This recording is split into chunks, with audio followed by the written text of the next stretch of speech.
श्रमिकों से महज चंद पलों की दूरी जल्द आ सकती है खुशखबरी, परिजनों ने शुरू की तैयारी।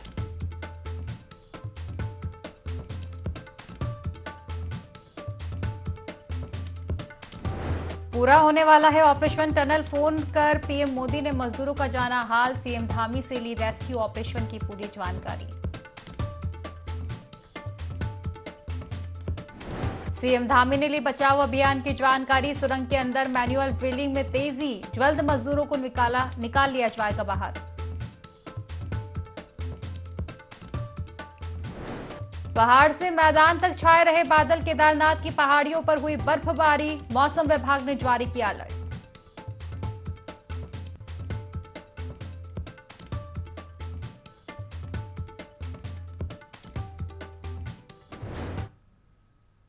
नमस्कार, देवभूमि लाइव देख रहे हैं आप और मैं हूं आपके साथ खुशी व्यास। चलिए बड़ी खबर की ओर रुख कर लेते हैं उत्तरकाशी से। आपको बता दें जहां टनल के अंदर अस्थायी स्वास्थ्य जांच केंद्र बनाया गया है। आपको बता दें कि 8 बेड का स्वास्थ्य जांच केंद्र टनल के अंदर बनाया गया है। पहले मजदूरों की जांच टनल के भीतर ही हो रही है। 16 लोगों को सुरक्षित रेस्क्यू कर टनल के अंदर से उपचार दिया जा रहा है। रेस्क्यू ऑपरेशन लगभग अब पूरा हो चुका है। टनल के अंदर अस्थायी स्वास्थ्य केंद्र भी बनाया गया है। आपको बता दें कि 8 बेड स्वास्थ्य जांच केंद्र के टनल के अंदर बनाए गए हैं। पहले मजदूरों की जांच टनल के भीतर ही की जा रही है और आपको बता दें कि फिलहाल 16 लोगों का सुरक्षित रेस्क्यू कर लिया गया है, जिनकी जांच, जिनका उपचार अभी टनल के अंदर ही चल रहा है। तो ये एक बड़ी खुशखबरी है कि 16 जो मजदूर थे उनका उपचार किया जा रहा है, जांच की जा रही है अभी टनल के अंदर ही, क्योंकि आपको बता दें कि 4 एम्बुलेंसों को टनल के अंदर भेजा गया था ताकि जैसे ही मजदूर निकले उनका उपचार किया जाए। चलिए विस्तार से चर्चा करेंगे। स्टेट हेड अजय डोंडियाल हमारे साथ जुड़ चुके हैं। अजय जी, देखा जाए तो रेस्क्यू कर लिया गया है 16 लोगों का और अब जिस तरह से एम्बुलेंस अंदर भेजी गई थी और जांच की व्यवस्थाएं की गई थी, तो उपचार उनका किया जा रहा है, जांच की जा रही है टनल के अंदर ही। देखिए, 16 लोगों को अब तक की जो जानकारी है, 16 लोगों को टनल के अंदर से जो फंसे हुए 16 लोग मजदूर थे उनको निकाल लिया जा चुका है और वो सुरंग के एकदम बाहर ला करके उनकी जांच की जा रही है।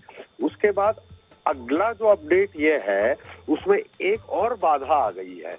अंदर कीचड़ फंस चुका है, कीचड़ वहां पर एकदम पानी आया है, तो उस कीचड़ में होकर के हो सकता है कि इस कीचड़ को निपटाने में 10 से 11 बजे का वक्त लग जाए। ये IND24 पर एक्सक्लूसिव जानकारी है कि कीचड़ आ गया है। बाकी के मजदूर बाहर नहीं भेजे जा सके हैं अब तक। 16 मजदूर बेड पर हैं। 16 मजदूरों की बेड पर स्वास्थ्य परीक्षण किया जा रहा है, जो टनल के अंदर से बाहर निकाले जा चुके हैं, जिनको सिर्फ अब एम्बुलेंस में बिठा करके उनको हॉस्पिटल ले जाया जाना है। उसके बाद की जो जानकारी ये है कि अंदर कीचड़ आ चुका है। कीचड़ में फिर ये जो स्ट्रेचेज हैं ये फंस रहे हैं और फिर इनसे पार पाना होगा। तो हो सकता है इसमें 2-4 घंटे और लग जाएं, लेकिन मजदूरों तक जब पूरी टीम पहुंच चुकी है तो हमको बहुत ज्यादा चिंतित होने की जरूरत भी नहीं है। पूरे देश को चिंतित होने की जरूरत नहीं है। बिल्कुल अजय जी, कहा जा सकता है कि चिंताजनक बात हालांकि इतनी बड़ी नहीं है, लेकिन फिर भी कीचड़ फंस गए तो अनुमान लगाया जा सकता है कि करीब 5 से 6 घंटे और भी लग सकते हैं जो मजदूर अभी टनल के अंदर है उनका रेस्क्यू करने में। हाँ, मैं वही कह रहा हूँ कि वहाँ जब जो लेटेस्ट जानकारी ये है IND24 पर कि वहाँ पर कीचड़ आ गया है, पानी ऊपर से बरसने लगा, तो पानी आ गया सुरंग के अंदर, तो उससे कीचड़ बन गया है। कीचड़ में फिर कीचड़ से ऊपर निकालने में मजदूरों को फिर मैनुअली वक्त लगेगा।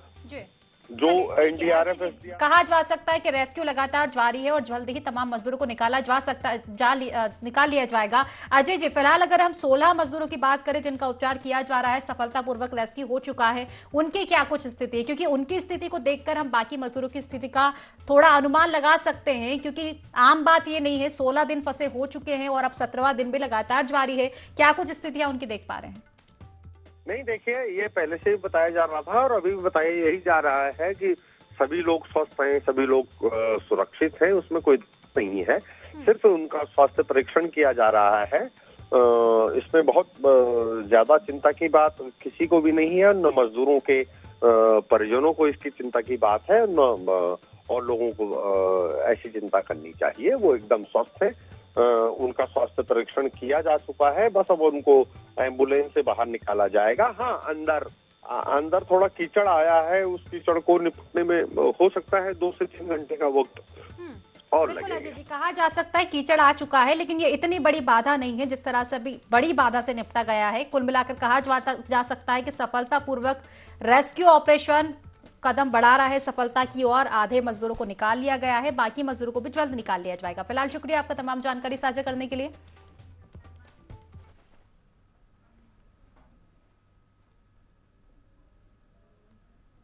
चलिए खबरों में आगे बढ़ेंगे, जहां लोहाघाट में बीते दिनों दिल्ली के ताल कटोरवा इंडोर स्टेडियम में हुई सब जूनियर राष्ट्रीय कराटे प्रतियोगिता में उत्तराखंड का प्रतिनिधित्व करते हुए चंपावत जिले की टीम में लोहाघाट के महिला पुरुष कराटे टीम के खिलाड़ियों ने कराटे प्रतियोगिता में कांस्य पदक जीता था।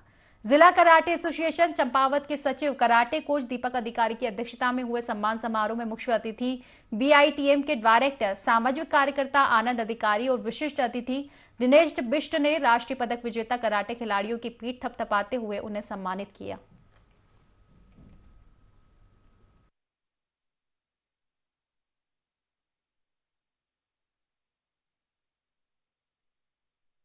स्पोर्ट्स कराटे एसोसिएशन चंपावत का शुक्रगुजार हैं कि जो इतनी मेहनत करके छोटे मोटे नन्हे बच्चों को कराटे और खेलकूद की तरफ अग्रसर कर रहे हैं।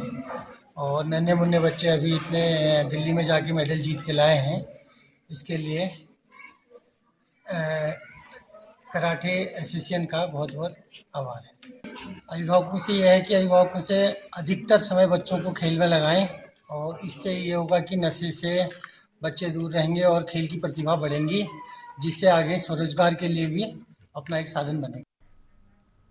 चलिए खबरों में आगे बढ़ेंगे, जहां देश में चल रही विकसित भारत संकल्प यात्रा प्रदेश की राजधानी देहरादून पहुंच चुकी है, जहां शहरी विकास मंत्री प्रेमचंद अग्रवाल ने देहरादून नगर निगम से विकसित भारत संकल्प यात्रा के वाहन को हरी झंडी दिखाकर रवाना किया। शहरी विकास मंत्री प्रेमचंद अग्रवाल ने कहा कि सरकार की 17 योजनाओं को लेकर शहर के तमाम हिस्सों में जाकर लोगों को योजनाओं के बारे में जागरूक किया जाएगा ताकि लोग योजनाओं का लाभ ले सके। आगे उन्होंने कहा कि प्रधानमंत्री ने इस यात्रा का शुभारंभ 23 नवंबर को शुरू किया था, जो देश के अलग अलग हिस्सों में 26 दिसंबर तक चलेगी। वहीं नगर आयुक्त मनोज गोयल ने जनता से अपील की है कि जो लोग योजनाओं का लाभ नहीं ले पाए हैं वो सीधे कैंप में जाकर लाभ ले सकते हैं।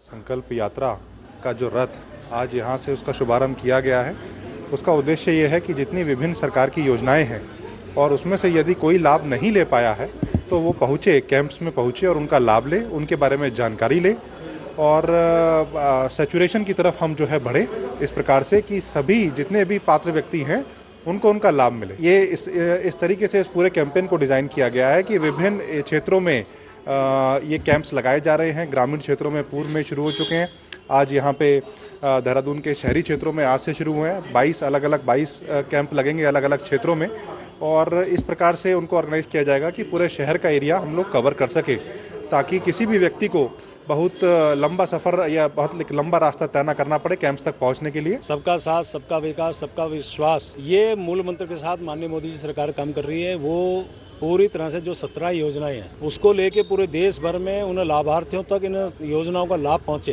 कैसे जन जागरूकता अभियान बढ़े और हमारे जितने भी देश के जितने भी जिले हैं, शहरी होंगे ग्रामीण होंगे, सब में ये योजनाएं पहुंचे, उसके लिए एक यात्रा प्रारंभ की गई है। ग्रामीण क्षेत्र से हमारे यहाँ 15 नवंबर से प्रारंभ हुई और अब हम शहरी क्षेत्र से इसको प्रारंभ कर रहे हैं, जो पूरे प्रदेश भर में जाएगी। और जिन बंधुओं को इससे लाभ लेना है या जो बंधु वंचित रह गए हैं उनको सैचुरेट करने का इसमें उद्देश्य।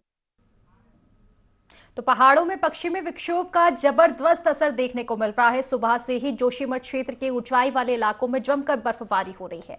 बद्रीनाथ धाम सहित हेमकुंड साहिब क्षेत्र, चुनाव valley, sleeping beauty peak, Barmal की ऊंची चोटियां पर सुबह से ही हिमपात हो रहा है। पर्यटन स्थल औली का ऊपरी हिस्सा, गौरसो, बुग्याल सहित ऐतिहासिक लॉर्ड कर्जन ट्रैक रूट के खूबसूरत कैंप खुलारा में जबरदस्त हिमपात हो रहा है। इस खूबसूरत पर्यटन स्थल पर ट्रैक करने गए इंडिया हाइक के पथरोहियों ने बर्फबारी का जमकर लुत्फ भी उठाया। ऊपरी क्षेत्र में हिमपात के कारण जोशीमठ नगर में कड़ाके की शीतलहर चल रही है।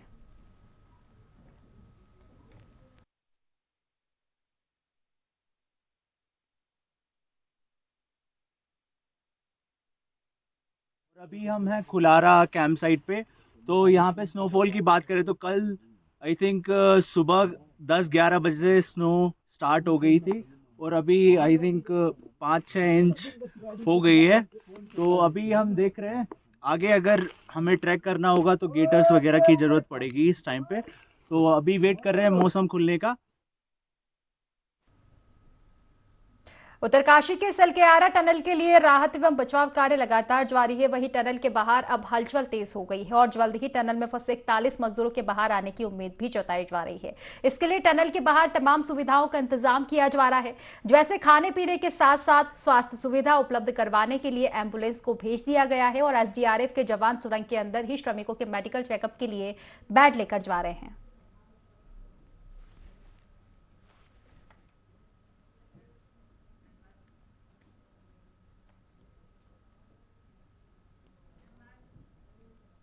जसपुर विधायक आदेश चौहान ने उनके विधानसभा क्षेत्र में बिगड़ती कानून व्यवस्था को लेकर सवाल उठाए हैं। उन्होंने कहा कि 1 साल पहले जसपुर में पुलिस की गोलाबारी में ज्येष्ठ प्रमुख की पत्नी की मौत हो जाती है, लेकिन इसका खुलासा पुलिस अब तक नहीं कर पाती है। उन्होंने कहा कि उनके विधानसभा क्षेत्र में नशे के चलते आपराधिक घटनाएं घट रही है, लेकिन पुलिस नशे के बढ़ते प्रचलन पर अंकुश नहीं लगा पा रही है।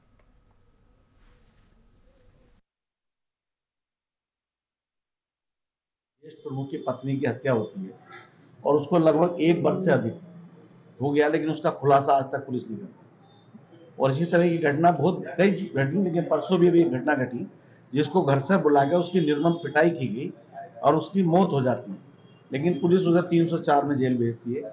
एक को भेज दिया, एक अभी शेष है। तो ये इतनी सीधी वाली बात है।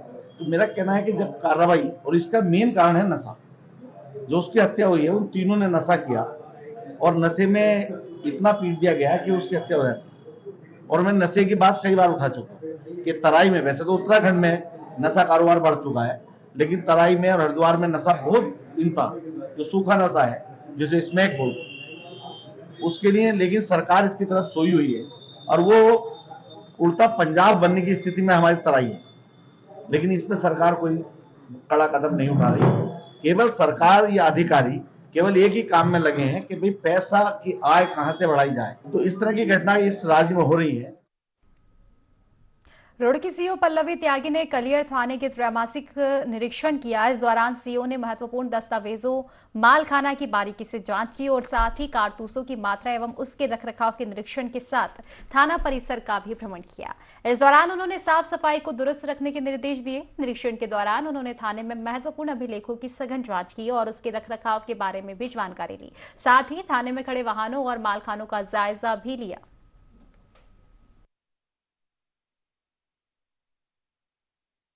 क्वार्टरली निरीक्षण है, जो त्रैमासिक निरीक्षण होता है थाने का। तो इसमें थाने में जो भी थाने का भवन हो गया, रख रखाव, साफ सफाई, थाने में जो भी संपत्ति, सरकारी संपत्ति है, उस सबका निरीक्षण होता है, मिलान होता है। जो कोई कमी वगैरह पाई जाती है तो उसके संबंध में जो अधीनस्थ कर्मचारी हैं उनको निर्देशित किया जाता है। तो निरीक्षण चल रहा है, तो जहाँ जहाँ पे जो भी साफ सफाई, रख रखाव को लेते हैं लक्ष्य, उसके संबंध में निर्देशित किया गया है। जनपद उधम सिंह नगर के जसपुर क्षेत्र से है, जहां बाल विकास परियोजना में लापरवाही देखने को मिल रही है। बच्चों और गर्भवती महिलाओं को लाभ देने के लिए बने आंगनबाड़ी केंद्र मात्र सिर्फ दिखावे के लिए बनाए गए हैं। जसपुर क्षेत्र अंतर्गत कई आंगनबाड़ी केंद्र ऐसे हैं जो कि पूरे महीने ही बंद रहते हैं। कैबिनेट मंत्री रेखा आर्य ने बताया कि जसपुर के अंतर्गत कुछ आंगनबाड़ी केंद्र ऐसे हैं जो खुलते ही नहीं है, उनमें ताला लगा रहता है, जो चिंता का विषय है। जिला कार्यक्रम अधिकारी द्वारा इसका संज्ञान लेना चाहिए था और ऐसी आंगनबाड़ी बहनें या सहायिका जो केंद्र को नहीं खोलती है उस पर कार्रवाई करनी चाहिए थी।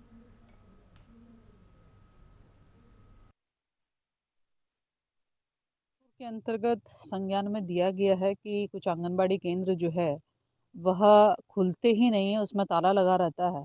निश्चित रूप से बहुत चिंता का विषय है। जिला कार्यक्रम अधिकारी ने इसका संज्ञान लेना चाहिए था और ऐसी आंगनवाड़ी बहनें जो कि आंगनवाड़ी केंद्र को नहीं खोल रही है अथवा उनकी सहायिका जो आंगनवाड़ी केंद्र को नहीं खोल रहे हैं, निश्चित रूप से उनके विरुद्ध कार्रवाई बनती है।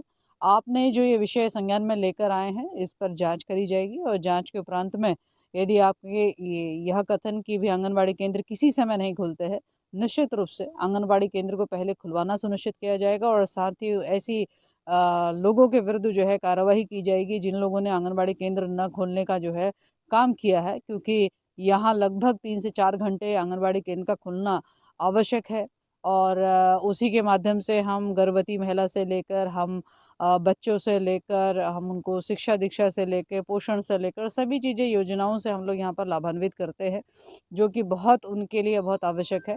मैं मानती हूँ कि यह बर्दाश्त के काबिल नहीं है। मैं निश्चित रूप से इसकी भी जांच कराते हुए आंगनबाड़ी केंद्रों को खोलना सुनिश्चित कराया जाएगा।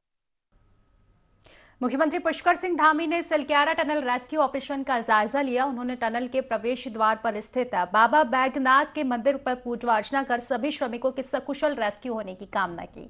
सीएम ने टनल में चल रही मैन्युअली ड्रिलिंग कार्य के संबंध में जानकारी प्राप्त की। उन्होंने कहा कि ड्रिलिंग कार्य के दौरान श्रमिकों की सुरक्षा का भी ध्यान रखा जाए।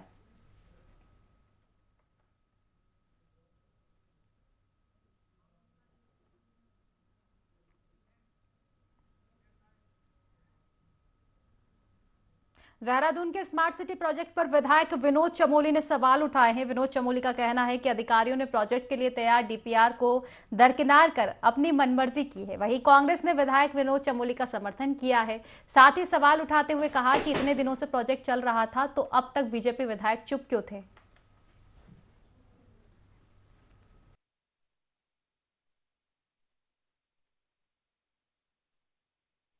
डीपीआर हमने नगर निगम से जो हमने काम स्वीकृत किए थे उस समय, जिसके एवज में हमको स्मार्ट सिटी की सैंक्शन मिली थी, जो हमने प्रोजेक्ट सामने रखे थे, वो प्रोजेक्ट तो हुआ ही नहीं। वो सारा का सारा सिनेरियो ही बदल गया, चीजें ही बदल गई। जैसे पलटन बाजार का था, पलटन बाजार का पूरे पलटन बाजार जीर्णोद्धार था, बहुत बढ़िया रोड थे, सेंट्रल रोड थे, उसमें साइकिलिंग ट्रैक था, साइकिलिंग से लोगों को जाना था, बड़ी गाड़ियाँ बैन होनी थी, बहुत सारा कुछ था उसमें। तो मैंने बार बार ये मांग की है, मैंने विधानसभा में भी बोला था, और मैं तो ये मानता हूँ कि अगर उचित हो कि इसका पूरा ऑडिट होना चाहिए जो स्मार्ट सिटी का काम हुआ है, और जो अधिकारियों ने इसमें मनमानी की है, जो डेविएट किया है उस पूरे जो प्रपोजल हमारा था, जो प्रोजेक्ट था, तो उन अधिकारियों को भी कम से कम आगे में दंडित होना चाहिए। उत्तराखंड को वाकई उत्तराखंड की राजधानी देहरादून को स्मार्ट सिटी के रूप में देखना चाहते हैं। वो बात चमोली जी ने एक सत्यता कही है कि भाई जो डीपीआर तैयार थी वैसे नहीं हो रहे हैं। देहरादून में इस स्मार्ट सिटी के झूठे ढकोसले के रूप जो डेंगू फैला और जो लोगों की जान गई है, वो इस स्मार्ट सिटी की देन है। तो उन्होंने सही कहा, जो डीपीआर थी, जो व्यवस्था थी, वो सब नहीं हो रही है, बंदरबाट हो रही है। कैसे सरकारी खजाने को ठिकाने लगाया जाए, लूटा जाए, उसकी तैयारी हो रही। बात सच है और सच बात निकल कर आती है देर सवेर। उत्तराखंड वैश्विक निवेशक सम्मेलन 2023 के तहत जनपद चमोली में इंजीनियरिंग कॉलेज कोठियाल सैड में जिला स्तरीय मिनी कॉन्क्लेव का आयोजन किया गया, जिसमें कैबिनेट मंत्री और जनपद के प्रभारी मंत्री डॉक्टर धन सिंह रावत ने पहुंचकर कॉन्क्लेव का शुभारंभ किया। आपको बता दें कि इस आयोजन को लेकर जनपद चमोली में निवेशक काफी उत्साहित दिखे। कॉन्क्लेव के दौरान 101.15 करोड़ के निवेश पर हामी भरते हुए निवेशकों ने 55 MOU पर हस्ताक्षर भी किए, जिसमें उद्योग विभाग के अंतर्गत 76.27 करोड़ के 33 MOU, उरेडा के अंतर्गत 8.50 करोड़ के 11 MOU और पर्यटन के क्षेत्र में 16.38 करोड़ के 11 MOU पर हस्ताक्षर किए गए। बताया जा रहा है कि इस निवेश से जनपद के करीब 711 लोगों को रोजगार मिलेगा।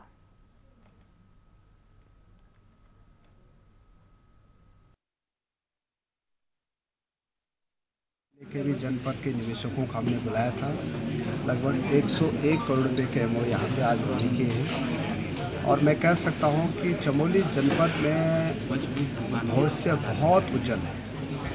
यहाँ बड़े बड़े उद्योगपति अभी आने वाले हैं। इतना ही है कि हम जिला प्रशासन की ओर से, शासन की ओर से उनको जो उनकी दिक्कतें हैं उनको हम दूर करने के लिए हमने कहा है। सिंगल विंडो की बात हमने कही है। किसी को कोई अगर बिजली पानी की दिक्कत है तो भी सरकार की तरफ से हमने कहा है कि हम जरूर उनको जितना भी दिक्कतें होंगी उनकी पूरी की जाएंगी। और मैं कह सकता हूँ कि धीरे धीरे अब उद्योगपति बाहरों की तरफ भी आ रहे हैं, विश्वविद्यालय भी आ रहे हैं, हॉस्पिटल वाले भी आ रहे हैं, रेजिडेंशियल स्कूल वाले भी आ रहे हैं। अभी मैंने देहरादून में 25 जो है आवासीय विद्यालय के जो चलाते हैं उनके साथ बैठे हुए और उनसे कहा कि आप हर जिले में एक एक आवासीय विद्यालय बनाएं। तो काफ़ी लोग आने वाले हैं और मैं इतना ही कह सकता हूं कि चमोली जिले का भविष्य बहुत उज्जवल है। तो काशीपुर में 2 सगी बहनों के हत्याकांड का खुलासा पुलिस ने किया है। वरिष्ठ पुलिस अधीक्षक मंजुनाथ टीसी ने बताया कि तंत्र मंत्र के नाम पर पितवा ने ही दोनों बेटियों की हत्या की थी। आपको बता दें कि खाली कॉलोनी में 25 नवंबर को 2 सगी बहनों के शव मिलने से हड़कंप मच गया था। इसके बाद पुलिस ने मामला दर्ज कर पिता को हिरासत में लिया और पूछताछ के दौरान मामले का खुलासा हुआ।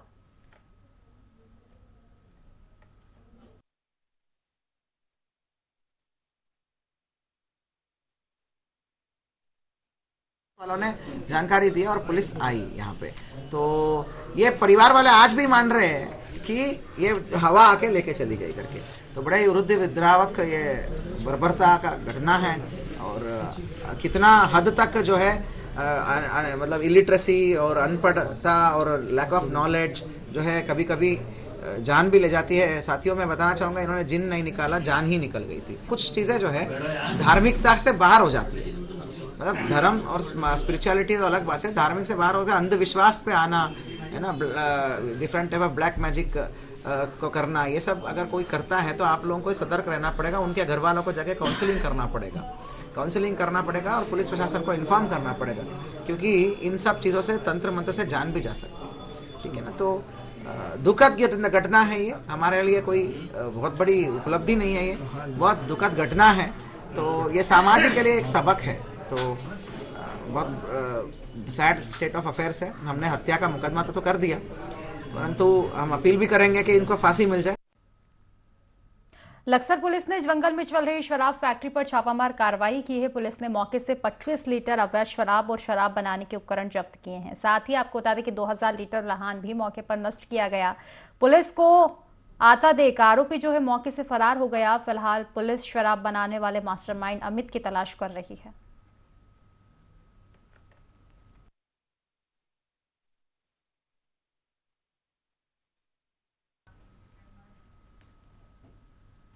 तो खबर चमोली जिले की गोपेश्वर मुख्यालय की है, जहां अब लोगों को जाम से परेशान नहीं होना पड़ेगा। आपको बता दें कि नगरपालिका गोपेश्वर की पहल पर नगरपालिका क्षेत्र में 8 पार्किंग बनाई जा रही है, जिनमें से कर्णप्रयाग टैक्सी स्टैंड के पास 2 करोड़ की लागत से बनने वाली बहुमंजिला पार्किंग का कार्य शुरू हो गया है, जिससे आने वाले समय में लोगों को जाम से निजात मिलेगी। नगरपालिका अध्यक्ष पुष्पा पासवान की पहल पर आमजन को जाम से निजात दिलाने के लिए बहुमंजिला पार्किंग नगर क्षेत्र अंतर्गत बनाई जा रही है। हमने नगर पालिका द्वारा जो फर्स्ट फेज का काम हमारा शुरू होने जा रहा है, ये 24 लाख और कुछ हज़ार की पहली फर्स्ट फेज का काम है। ये कम से कम 2 करोड़ की हमारी ये पार्किंग है। इसमें हमारे पैसे जो स्वीकृत माननीय मुख्यमंत्री जी ने स्वीकृत कर रखे, उसमें अभी पैसे आने वाले हैं। तो ये हमने ये पहल की कि नगर पालिका द्वारा हम इस कार्य को शुरू करें। और हमारी जो गोपेश्वर में जब मैंने शपथ ग्रहण किया था तो मेरी पहली प्राथमिकता थी कि हम गोपेश्वर में एक नई पार्किंग की शुरुआत करेंगे। इसलिए ये पार्किंग मैंने अभी भूमि पूजन करवाया है। ये पार्किंग बनने से गोपेश्वर नगर वासियों को बहुत सुविधा मिलेगी, क्योंकि गोपेश्वर में आए दिन पार्किंग की बड़ी दिक्कतें होने जा रही है। तो इसलिए हमने नगर पालिका द्वारा यहाँ पर ये पार्किंग बनाने का निर्णय लिया और इसमें हमारा पहले फेज का काम शुरू होने लगा। तो फिलहाल की खास खबरों में बस इतना ही। आप बने रहिए IND 24 के साथ। नमस्कार।